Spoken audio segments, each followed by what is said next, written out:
What's happening, people? Population Nation here, and I have a special behind the scenes making of TV spot, whatever you want to call it, the Night of the Seven Kingdoms, and I hope you enjoy. Welcome. It's so important that we made sure when filming this show, went to great lengths to represent and make sure everyone was included, diversity, that we took into account people's pronouns and feelings, and the welfare and well-being of every actor, an animal, and the environment. I was so happy to play a guy with a pointy beard. Made me feel great. I am Duncan the Tall. They call me Sir Duncan the Tall, and I say, don't presume to know my pronouns. I have a white horse, not because I'm racist, it was just my master's favourite horse that he gifted me on his deathbed. As you can see, we gain quite a connection.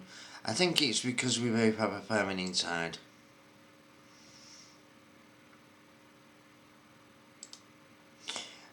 I like drawing in my spare time, it's so therapeutic. Again, making sure that we did our best when filming to just capture the essence of diversity and representation and people living together as one. Paul! It doesn't just take pure strength.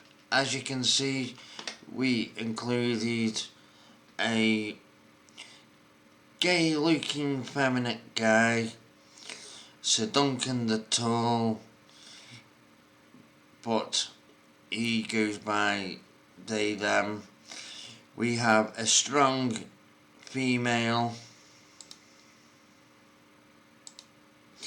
We thought it very, very iconic that we show the tree as we aim for net zero and the power of nature, and also decolonising the countryside, make it available to everybody.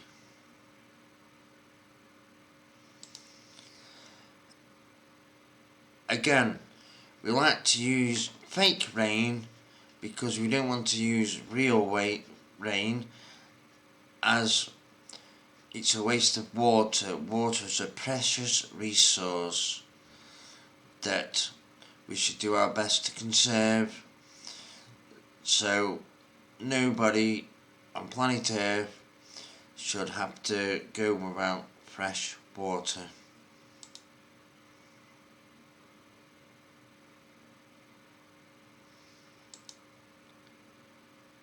Again, tree, very important, very strong symbol of decolonisation of the countryside and making sure it's accessible to everybody. And Sir Duncan kneeling, taking the knee to show support for Black Lives Matter, while two of the horses, the biggest offender of all, the white horse that needs educating, and his ally, the brown horse.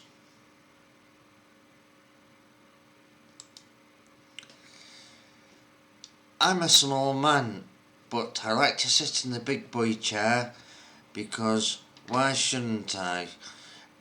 Proper furniture is not just the right of normal sized people, and it's very important.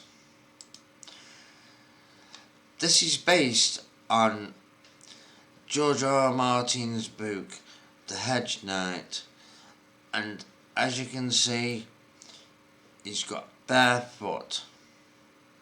This is to show how in touch with nature he is, and again the iconography of the tree showing that it's not just people of noble birth that get to enjoy countryside, but even the low-born and the people who just don't identify as a he or a she. It is open to all genders.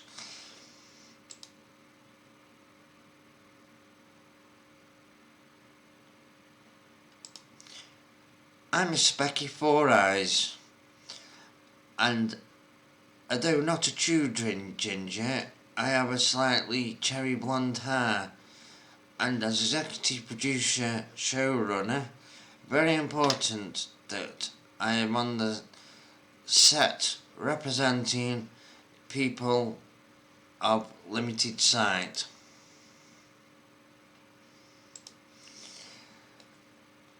I've got leukemia, possibly maybe even cancer, so it was very important I auditioned for this role so I can represent people with leukemia and other genetic disorders, especially in young people.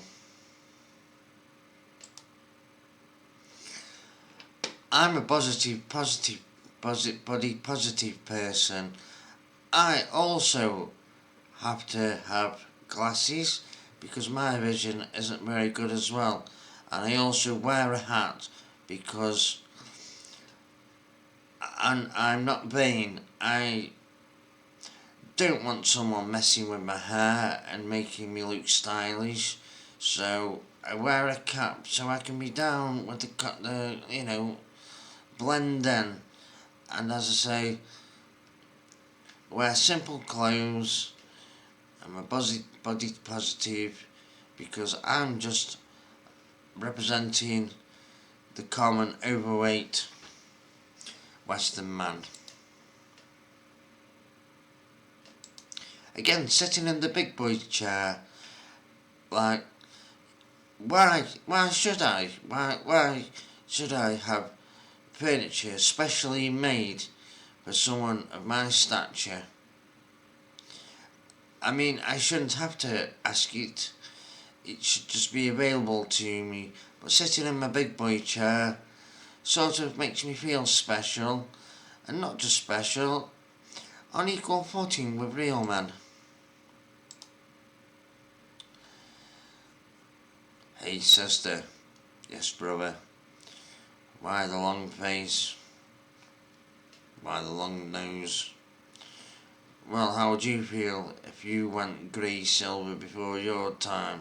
I know exactly how you feel, but we're here to represent inbreeding.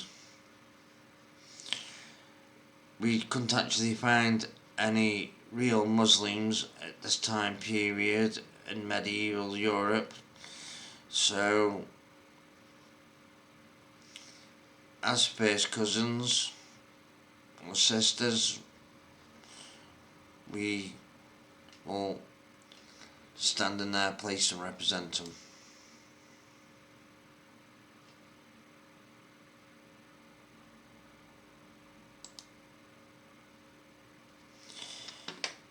Yes, pale skin, blue eyed, and punched in the mouth. This is to represent all the girls that were groomed and beaten from northern towns. You can tell by the snow how cold it is up north. Again, as a specky four-eyed person, I can see more clearly than people that perhaps haven't gone to the opticians or weren't born blind. So it is very important as a showrunner that I make sure that I see things that people that perhaps can't see as well as me or haven't got glasses or are blind, I can be a stand-in for their vision.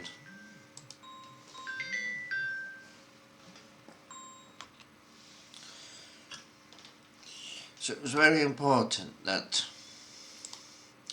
we made sure that all the cast and characters all knew that our diversity representation to make sure that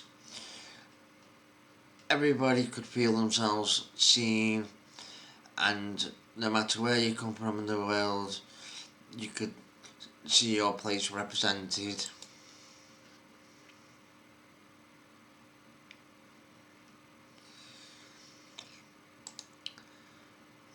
Again, body positive, it was absolutely imperative we had very strong female representation, because obviously we need to take down their patriarchy at every turn.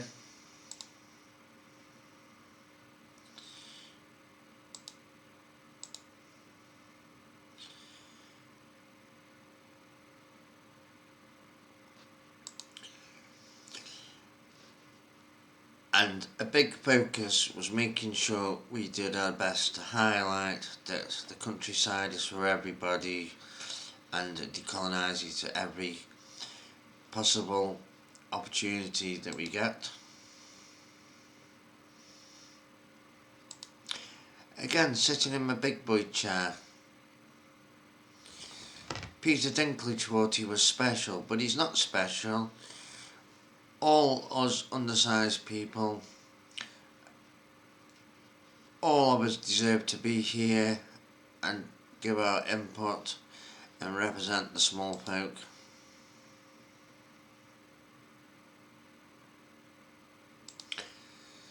Working at night is a good pun, if you like, for being a knight.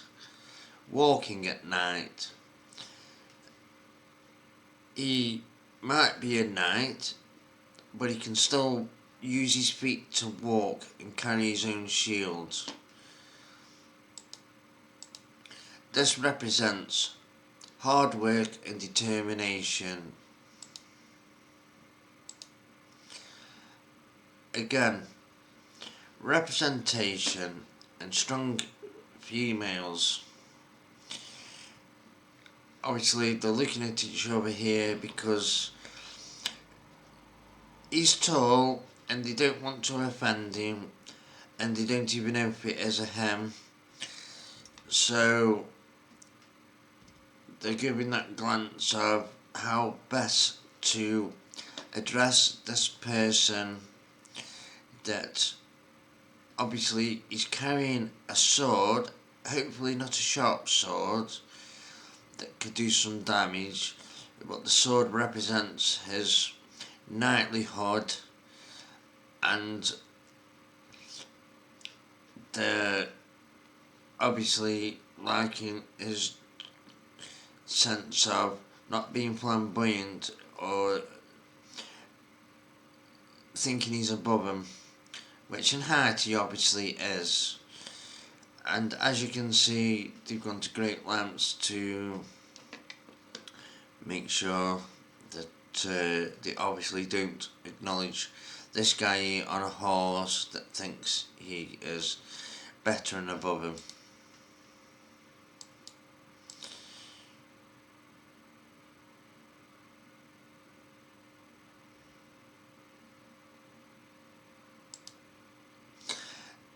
Now I have a problem with this scene, but they make it clear, obviously for representation they have a white, brown and black horse, and the white horse is obviously in front, but that's because with the colonised countryside he is leading the other horses of different ethnicities in to show them that they've got nothing really to be afraid of.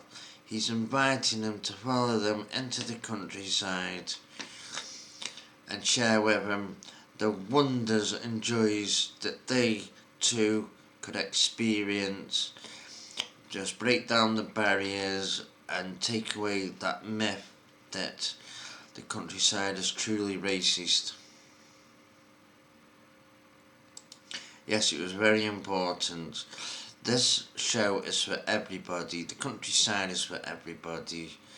No matter if you're high-born, low-born, what colour of your skin, what god you worship, whether you worship the seven.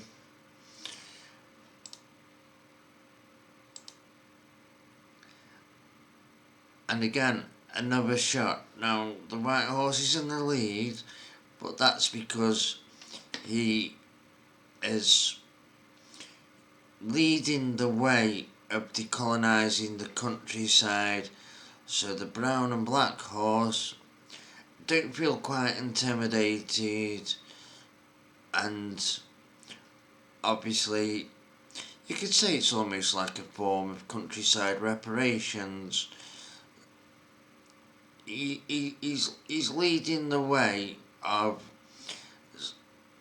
so others will follow and open it up to more horses of diverse and colour.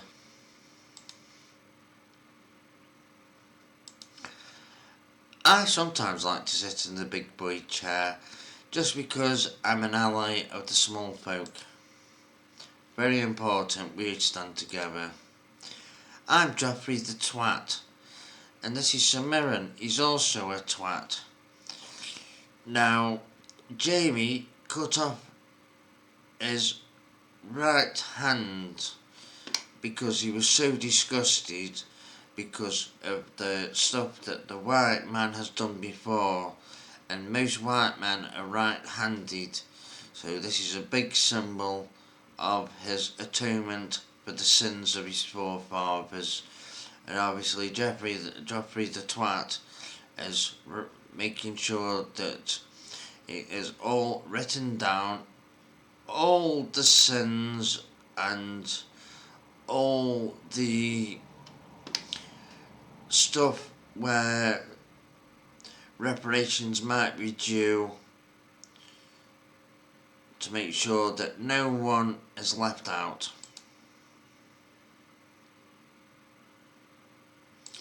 Obviously Jamie Lannister hanging his head in shame.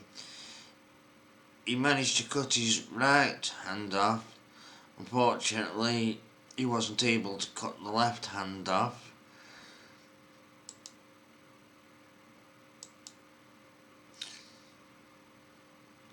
Here's a shot of what Gaza was like before the white man.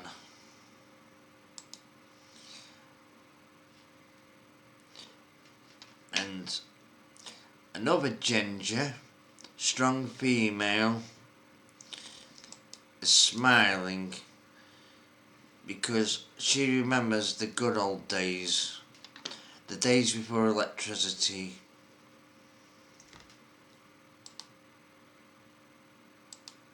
Here we have our grey old lady but young lady Luke, representing them that unfortunately haven't looked after themselves or had a lot of stress in their lives and have gone grey at an early age.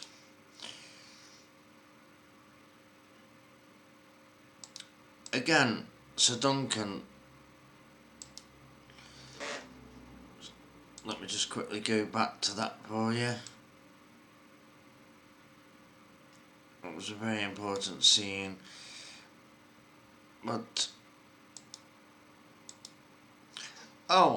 here we have, so we had to separate we got the horse master here, and he is teaching that the white horse hasn't got white supremacy. He has got to learn to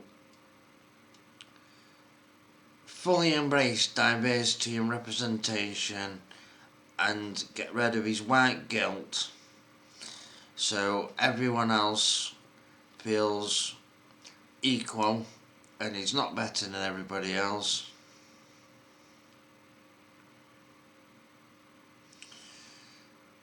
That's it. How do you feel being bound? Yes, you will earn your place. I'm a strong woman, and sometimes I like to sit in the big boy chair because I'm a powerful woman, and when the men are off fighting and dying and representing their country and their lords, or fighting to protect the townsfolk, I have to stay at home and run the upkeep and keep my eye on the children to make sure that they do not deviate from my woke agenda. Strong women have a place in all sides of society, so long as it doesn't mean getting dirty, because obviously that is the man's job, because men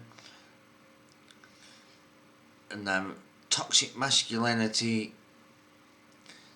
deserve to get dirty and sweaty and do the hard work, so as women can get on with the really important task of looking after the home. Especially a lady of noble birth that has servants have to make sure that they do the chores properly, that the food is on the table, so the nanny can bring my children to be fed properly at the appropriate time.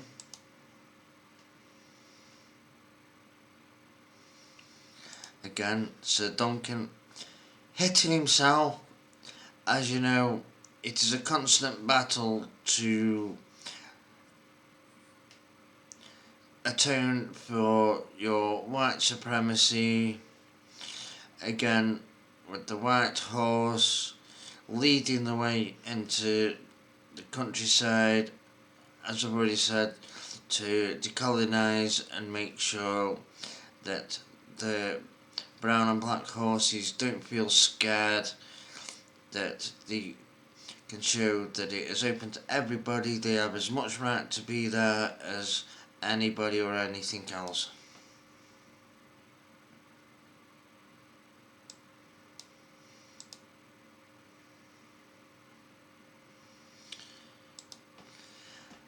Again,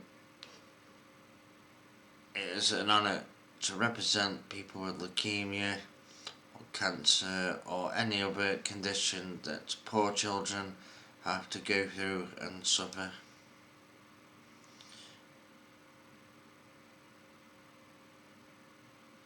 Yes, great work. Whoa! Jumping with joy. I'm so excited to be part of such a diverse show and represent people with my inflection, or the inflection that I am trying to portray.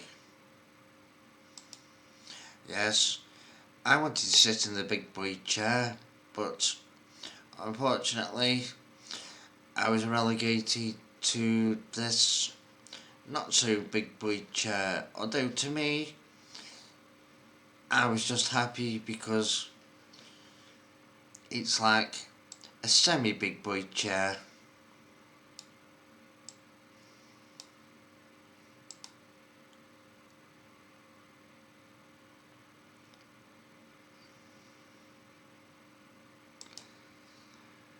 Kathleen Kennedy's my idol. Everything I do, from costume design to choosing what sustainable material to use, she's an inspiration for everybody.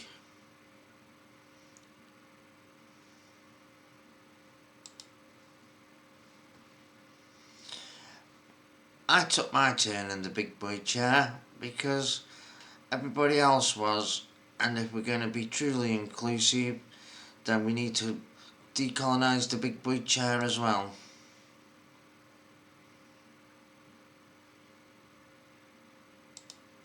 Marvellous. Wicked. Being part in such a diverse and represented show. I can't wait till I grow a little bit more and then maybe I'll take my turn and sitting in the big boy chair. So the big boy chair will truly be decolonised and representative of all peoples. This was me when I was healthy. Yeehaw! Oi, you little shit. Don't be too happy or people might not believe it. You're here to represent the downtrodden and afflicted.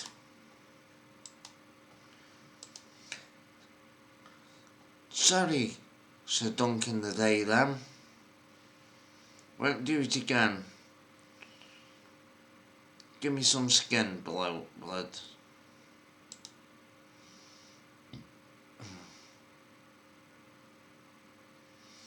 And we all went out and celebrated.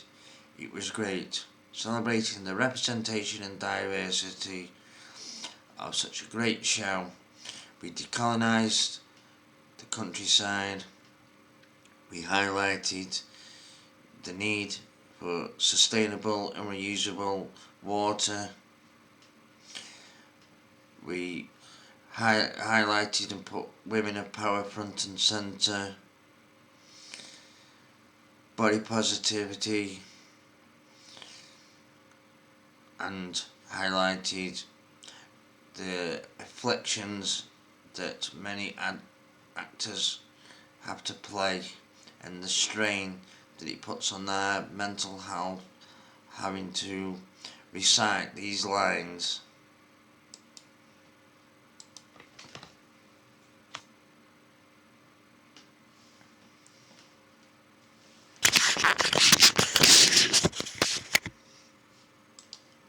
So people, I hope you enjoyed that TV spot of Night of the Seven Kingdoms. Please like, subscribe, share. Population Nation out. Have a good one.